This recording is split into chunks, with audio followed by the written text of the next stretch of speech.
For as long as she could remember, Grace had been haunted by an unexplainable pain in her hip. It wasn't just a dull ache, it was a constant companion, making every step a reminder of its presence. Countless doctors had dismissed it as a common ailment, but Grace's gut feeling told her otherwise. Finally, after years of searching for answers, she found a specialist who agreed to examine her mysterious hip pain. As the doctor delved into her medical history and performed tests, a look of disbelief crossed his face. "You will never believe the results I have in my hands," he said. Grace excitedly sat up straight. Would she finally find out what has been bugging her for decades? But what is the mystery illness that's been bugging Grace for decades? What is so impossible about it? And why had it taken so long to find out? But before we start our story, smash the like button.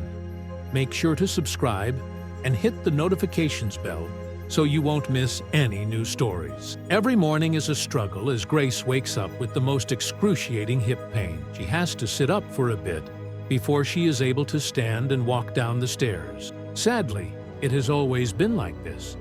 For as long as she can remember, Grace has had hip pain.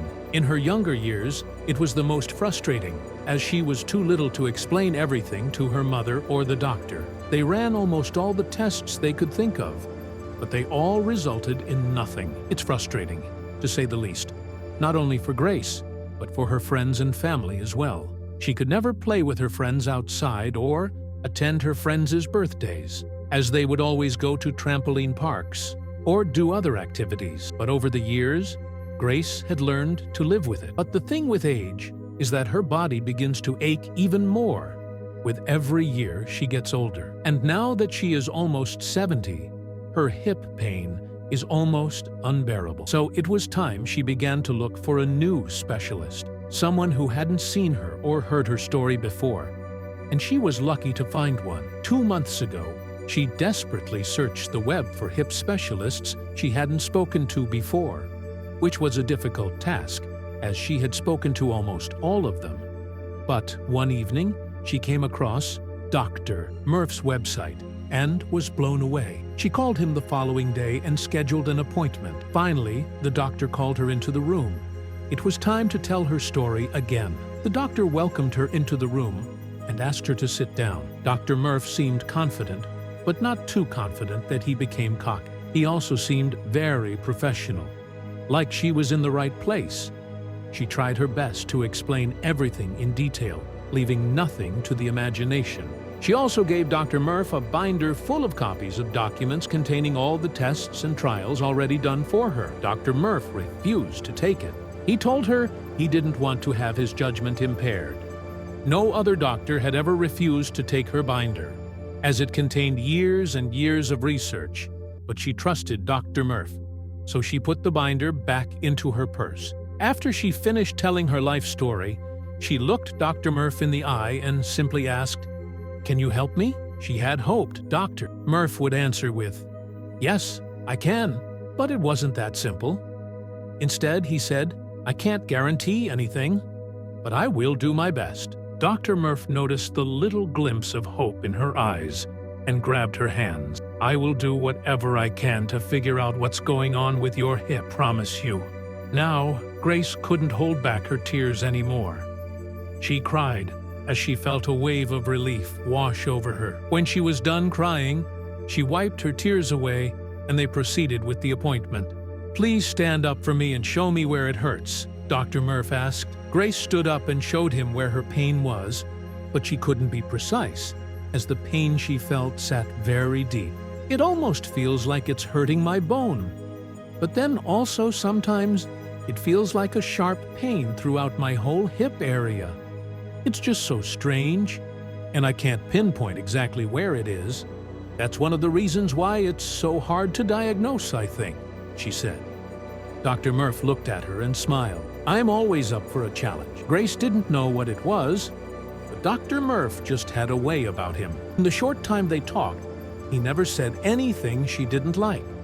He always had the perfect answer. When she got home from her first appointment, she felt very satisfied, even though nothing had happened just yet. In the days that followed, all Grace could do was wait. Dr. Murph had taken a few x-rays and a few vials of her blood to start with, so she had to wait for the result. Her pain wasn't getting any better, but it wasn't worsening either. It was just a constant flow of pain inside her hip. After 3 days, Dr. Murph finally called, but the news wasn't great. He told her nothing came out of the test, but he wasn't surprised about it either. He knew this would be a hard case to break when he first talked to her, so they made another appointment for additional testing and a full body scan. All the other tests had already happened multiple times in Grace's life, but never once had a doctor suggested they do a full body scan. All the other doctors only focused on her painful area, never really thinking outside of the box. She hoped with this full body scan, they would finally find the cause of her pain. When she arrived for her next appointment, Grace was filled with excitement and hope. "We're doing a CT scan today and a PET scan tomorrow," Dr. Murph announced enthusiastically, his mood lifting in her presence. She didn't fully understand the purpose of these scans, but she trusted him completely, willing to follow his guidance without hesitation. Despite her confidence, nerves crept in. She had never undergone tests like these. Dr. Murph reassured her, explaining they were simple and painless. "Just lie down and close your eyes," he said. "No needles, pinching, or pulling, except for the PET scan, but we'll talk about that tomorrow." Grace forced a smile, unsure but determined. She wouldn't let fear stop her. If this scan could reveal the cause of her pain, she would go through with it. The CT scan was scheduled for later in the day, requiring her to fast beforehand to ensure clear imaging. She passed the time at home, sipping water, watching TV, and solving crossword puzzles. But her anxiety lingered. Finally, the appointment arrived. Lying inside the CT machine, she felt her heartbeat quicken. When asked earlier if she had claustrophobia, she had confidently said no. Now, inside the narrow cylinder, she wasn't so sure. The confined space and the machine's hum were overwhelming. Minutes passed, stretching longer than expected. The scan was taking too long. The rhythmic whirring of the machine continued, and a knot of worry formed in her stomach. Was there a malfunction? Or had they found something? The walls of the scanner felt like they were closing in. Grace tried to remain calm, replaying her medical history in her mind, wondering if she had overlooked anything. The cold air, the mechanical sounds, and the sterile atmosphere only heightened her unease. Finally, the machine stopped, and she was slowly slid out. Taking a deep breath, she scanned the room, expecting to see Dr. Murph's reassuring face, but the room was silent. The technician was gone. Her pulse quickened. Something felt off. She sat up, calling out, but no response came. After what felt like an eternity, a nurse entered, her face unreadable. Grace's voice wavered as she asked why the scan had taken so long and where Dr. Murph was. The nurse only replied, "He'll discuss the results with you soon." The vagueness, combined with the delay, sent a chill down her spine. Had they found something serious? Panic set in. She had to find Dr. Murph. Slipping out of the radiology suite, Grace navigated the hospital, searching for him. She found his office. The door was locked. Through the frosted glass, she saw no movement. Taking a deep breath, she clenched her fist and knocked. The door creaked open, revealing Dr. Murph. Inside his dimly lit office, he met her gaze. "Please understand," he began, his voice measured. "What we found is not typical. I need time and specialists to interpret the scan fully. I ask for your patience." Grace took a shaky breath. Every instinct demanded immediate answers, but she recognized his sincerity. "All right," she murmured.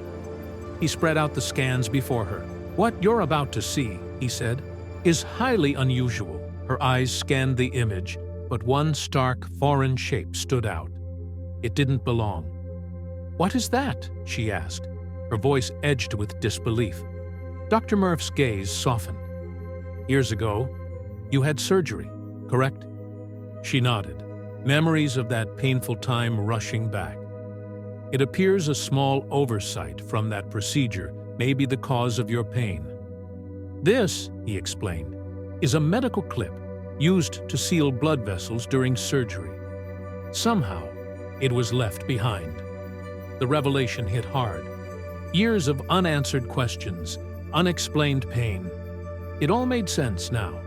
But with the truth came a way forward. Dr. Murph detailed a plan for surgery, his voice firm with reassurance. Once we remove it, there's a high likelihood your pain will subside. Grace's eyes filled with tears. Relief, gratitude, and hope flooded through her. After so long in the dark, she finally had an answer, and more importantly, a path toward healing. The prospect of a life free from chronic pain beckoned. A new chapter finally within reach. The hospital buzzed with activity as Grace underwent a series of pre-surgical tests, EKGs, blood work, and specialist consultations. Under bright surgical lights, Grace's long battle neared its conclusion.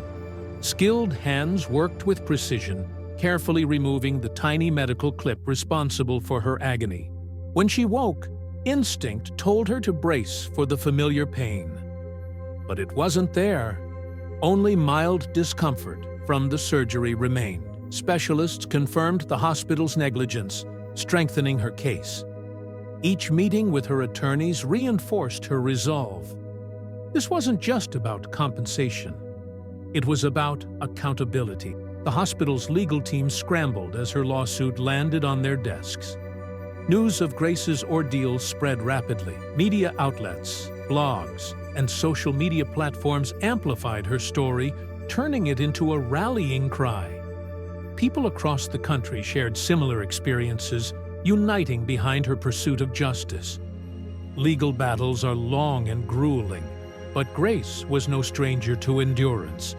With each hearing and deposition, her unwavering determination shone through. Finally, after months of arguments and deliberations, the verdict was announced.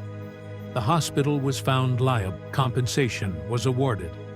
Not just for the physical toll she endured, but for the emotional and mental burden she carried for years. Rather than celebrating the win as an ending, Grace saw it as the beginning of something bigger. Using her settlement and newfound platform, she founded the Grace Foundation, dedicated to supporting victims of medical negligence. The foundation provided legal aid, emotional support, and rehabilitation resources. Grace's journey, from years of silent suffering to a courtroom victory and ultimately a mission for justice, became an inspiration. She was no longer just a victim of medical negligence. She was a symbol of resilience and change. Her pain had forged a new purpose, one that would continue to impact lives long after her own battle had ended.